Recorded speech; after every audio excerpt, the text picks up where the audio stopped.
আমরা সর্বপ্রথম আমি সমস্ত ত্রিপুরাবাসীকে আমি কেয়ার পূজা উপলক্ষে হার্দিক অভিনন্দন শুভেচ্ছা জানাতে চাই। এবং আমরা সবাই জানি যে 14 দেবতার পুজো যখন শেষ হয়, মানে খার্চি পূজা যখন শেষ হয়, তার 14 দিন পরে এই কেয়ার পূজা এখানে হয়ে থাকে।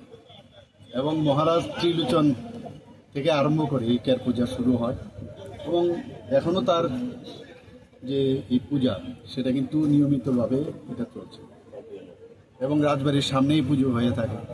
আগে তো পুরো প্যালেস কম্পাউন্ড আমরা দেখতাম এই কেয়ার পূজার ভিতরেই থাকতো। এবং এই কেয়ার পূজা উপলক্ষে যে মুলি বাসকে তার প্রতিকৃতি করে এখানে পুজো হয়। আজকে যারা চন্তায়, যারা ওখানে 14 দেবতার বাড়িতে পুজো দেন, যে পুরোহিত তাদের চন্তায় বলা হয়, তারাও এখানে এসছে, তাদের আশীর্বাদ আমরা নিলাম।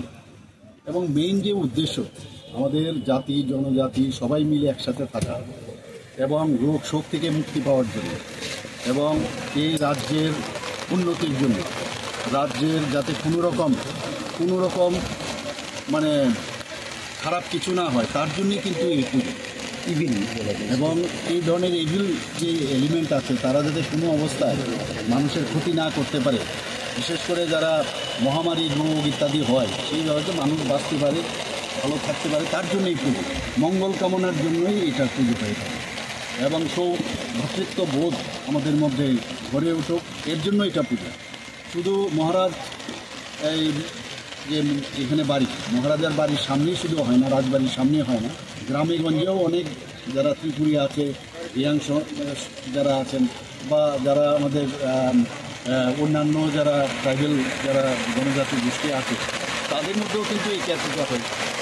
আমি আজকে আবার আপনাদের মাধ্যমে সমস্ত ত্রিপুরাবাসীকে এই কেয়ার পূজা উপলক্ষে হার্দিক অভিনন্দন শুভেচ্ছা জানাচ্ছি এবং সবাই আমরা ভালো থাকি সেই আশা রেখে আমার কথা বলছি।